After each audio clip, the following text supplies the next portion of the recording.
हाय, good morning, सत श्री अकाल, आदाब, नमस्कार, वनकम, जय हिंद।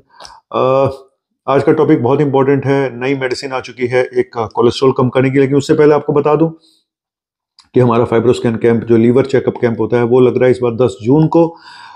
जो कि एक आधुनिक टेस्ट है जिसमें कि आपका अल्ट्रासाउंड और कई बार लीवर फंक्शन टेस्ट सही ढंग से नहीं बता पाते, तो उसके लिए है।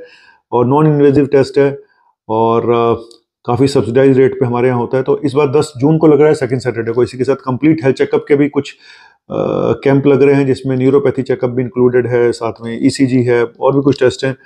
तो अगर एक्सरे है तो उनके लिए जो भी डिटेल जानी है, मैं नंबर दे रहा हूँ यहाँ पे, इस नंबर पे आप व्हाट्सएप पे मैसेज करें और डिटेल जाने और रजिस्ट्रेशन करा लें, क्योंकि पहले से 30 पेशेंट के लिए है, इससे ज़्यादा के लिए नहीं हो पाएगा। चलिए अब बात करते हैं नई मेडिसिन कौन सी आई है।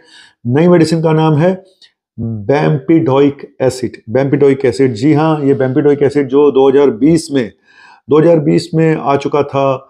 फरवरी 2020 में जब यूएस में आया तो इसका नाम दिया गया, जो जिस नाम से वहाँ पे अवेलेबल हुआ है। सबसे पहला नाम जो ब्रांड था वो था नेक्सलीटोल।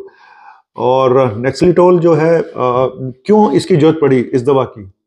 वैसे कोलेस्ट्रॉल, देखो, कोलेस्ट्रॉल में सबसे इंपॉर्टेंट होता है एलडीएल कोलेस्ट्रॉल।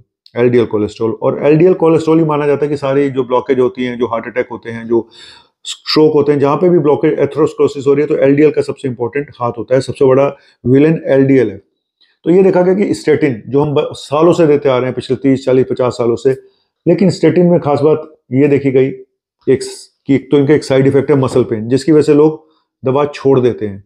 दूसरा ये देखा गया कि 24 हफ्ते यानी 2 सालों तक देने के बाद भी 50% लोगों का एलडीएल कंट्रोल नहीं हो पाया। तो इसीलिए जो है एक नई दवा की जो इनके साइड इफेक्ट जिसके कम हो और इफेक्टिव हो, क्योंकि मसल पेन एक ऐसा साइड इफेक्ट है स्टेटिन का। और स्टेटिन के साइड इफेक्ट मैं पहले भी बता चुका हूँ, कई लोगों पे न्यू ऑनसेट डायबिटीज भी कर देती है, ये शुगर भी कर सकती है, शुगर बढ़ा भी सकते हैं स्टेटिन।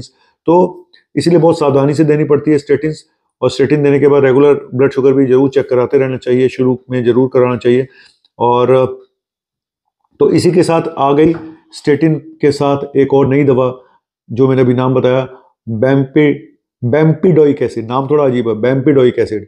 बेम्पिडोइक एसिड जो है कैसे काम करता है और क्यों अलग है? इसमें सबसे बड़ी फायदा ये है कि इसके वो मसल पेन वाले साइड इफेक्ट बहुत कम है। सबसे बड़ी चीज है, क्योंकि ये जब तक लीवर में जाता नहीं तब तक एक्टिव नहीं होता, इसीलिए मसल पे ज्यादा काम नहीं करता है। और ये कोलेस्ट्रॉल जो बनता है उसके एक एंजाइम को ये ब्लॉक कर देता है लीवर में जाके। तो ये उसका एक्शन है। इसको मैं ज्यादा फार्मास्यूटिकल, जो फार्माकोकाइनेटिक में नहीं जाऊंगा, क्योंकि एक आम आदमी को इससे कोई बहुत ज्यादा लेना देना नहीं होता। मैं सिर्फ आम आदमी की लैंग्वेज में बताता हूँ, शॉर्ट में बताता हूँ।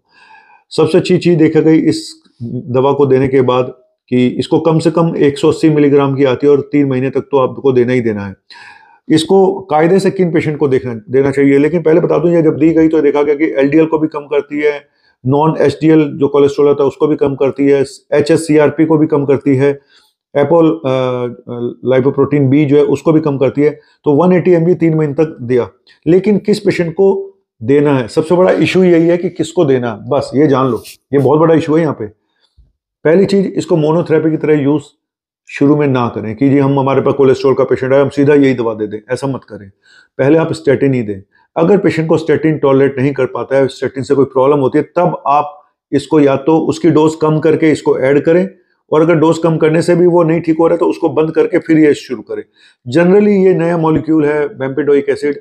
ये जनरली लाइफस्टाइल, जब आप ये उन पेशेंट के लिए जिनको स्टेटिन नहीं दी जा सकती है, ये उन पेशेंट के लिए जिनको स्टेटिन के साइड इफेक्ट हो रहे हैं, तो ऐसे पेशेंट में ऐड भी कर सकते हैं लोड, उसकी डोज कम करके स्टेटिन की, या इसको अलग से नए सिरे से भी शुरू की जा सकती है लाइफस्टाइल के साथ। डाइट और जो आपने सब कुछ करते रहो और साथ में इस दवा को ऐड कर दो, ठीक है। तो जिनको बिल्कुल स्टेटिन नहीं सूट करती, नेचुरली फिर आपको मोनोथेरेपी शुरू करनी पड़ सकती है इस दवा के साथ। अब बात करते हैं कि इसके फायदे क्या हैं। फायदे यही है कि मसल पेन नहीं है, बहुत कम है, नाम के बराबर है। दूसरा, जो शुगर, लोगों में शुगर के चांसेस बढ़ जाते हैं, शुगर बढ़ जाती है स्टेटिन लेने के बाद, वो भी यहाँ पे नहीं है। तो ये दो चीजें बहुत अच्छी हैं कि शुगर के पेशेंट के लिए बहुत सेफ है, और दूसरा मसल पेन वगैरह काफी कम है। और थोड़ी महंगी जरूर है, अभी नहीं आई है तो महंगी होगी, बाद में सस्ती भी हो जाएगी। अभी शायद 20-25 रुपए के आसपास की गोली है ये, और 180 mg है, दिन में एक बार देनी होती है। और ये भी देखा गया कि HbA1c को कम भी करती है। तो ये बहुत अच्छा एक इफेक्ट था कि HbA1c को कम करती है। साइड इफेक्ट क्या है? साइड इफेक्ट में मैं एक बात बोलूंगा कि जब भी आप इस मेडिसिन को दें, सबसे पहले पेशेंट का यूरिक एसिड जरूर चेक करा लें, क्योंकि यूरिक एसिड को बढ़ा देती है। तो सावधान आपको रहना पड़ेगा। आपको शुरू के मेडिसिन देने के 15-20 दिन बाद यूरिक एसिड चेक कराइए, फिर महीने में चेक कराइए, हर 2 महीने बाद चेक कराइए। यूरिक एसिड तो आपको बीच बीच में चेक करा के देखने पड़ेंगे, यूरिक एसिड को बढ़ा देती है। कई बार रेयर साइड इफेक्ट हैं, ज़्यादा साइड इफेक्ट नहीं है, रेयर है। तो पेट में थोड़ा बहुत कॉन्स्टिपेशन किसी को हो सकता है, वो ज़्यादा कॉमन नहीं है। लेकिन एक सीरियस साइड इफेक्ट जो बहुत रेयर है, सिर्फ 0.5% पेशेंट में देखा गया। मतलब कि अगर आप 100 पेशेंट को देते हो तो 0.5 यानी 1% में भी नहीं होता। लेकिन वो टेंडन रप्चर है कि कोई शोल्डर में टियर हो गया, रप्चर हो गया, या बाइसेप में रप्चर हो गया। तो इसीलिए ध्यान दीजिएगा। और कुछ मेडिसिन के साथ नहीं देनी चाहिए क्योंकि उनके लेवल को बढ़ा देती है, जैसे कि सिम्वास्टेटिन, जैसे कि प्रावास्टेटिन। इनके साथ इस मेडिसिन को नहीं देना चाहिए। चलिए, थैंक यू वेरी मच। ये था एक छोटा सा टॉपिक। बड़े लोग डिमांड कर रहे थे, सर इस मेडिसिन के बारे में बताइए। मैं इसे जूनियर डॉक्टर से बोलूँगा कि इसको शुरू करने से पहले कुछ बातों का ध्यान रखिए कि ये स्टेटिन सूट ना करे तब दें। इसको सीधा शुरू मत करें, पहली चीज़। दूसरी चीज़, अगर पेशेंट का शुरू करने जा रहे हैं उसका यूरिक एसिड जरूर चेक कराएं। तीसरी चीज़, अगर पेशेंट कोई सीवियर शोल्डर पेन या एंकल पेन या कहीं पे भी सीवियर एक जगह पे बताता है, यानी कोई टेंडन रप्चर ना हो जाए, तो उन लोगों में खास तौर से तुरंत बंद कर दें अगर कोई ऐसा लगता है। हालांकि ये बहुत ही रेयर साइड इफेक्ट है, नाम के बराबर है, तो इसलिए डरने की जरूरत नहीं है।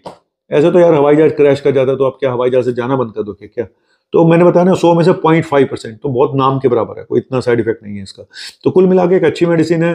आने वाला वक्त बताएगा। जब हम इसको शुरू तो हमने कर चुके हैं, ऑलरेडी कर चुके हैं, तो लेट्स सी। और स्टेटिन के साइड इफेक्ट हैं, इसलिए मैं बोलता हूँ, मैंने वीडियो भी बनाया था कि कोलेस्ट्रॉल की दवा खाएं या ना खाएं। कोलेस्ट्रॉल की दवाइयों से मरना है हमें या हार्ट अटैक से मरना है, ये हमें डिसाइड करना है। तो कोलेस्ट्रॉल की दवाइयाँ देते हुए भी आपको मिनिमम डोज देनी चाहिए, आपको ध्यान रखना चाहिए उनके साइड इफेक्ट्स का। और उसके ऊपर मैं ऑलरेडी स्टेटिन के ऊपर बहुत सारे वीडियो बना चुका हूँ।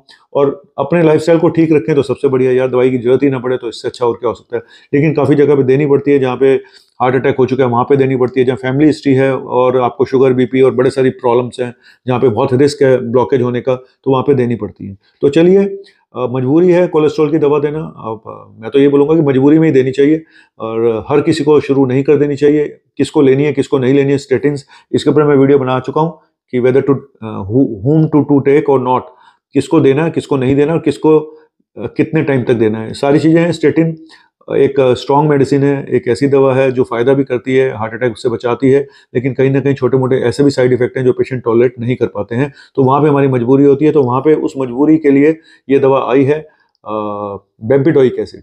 भारत में काफ़ी कंपनियां इसको बना रही हैं, कम से कम मेरे ख्याल से 10-15 कंपनियों की तो आ चुकी है मेडिसिन, और कॉस्ट करीब 20-25 रुपये के आसपास की है। और चलिए, लेट्स सी। और उम्मीद करते हैं कि आपको ये मेरा वीडियो अच्छा लगा होगा।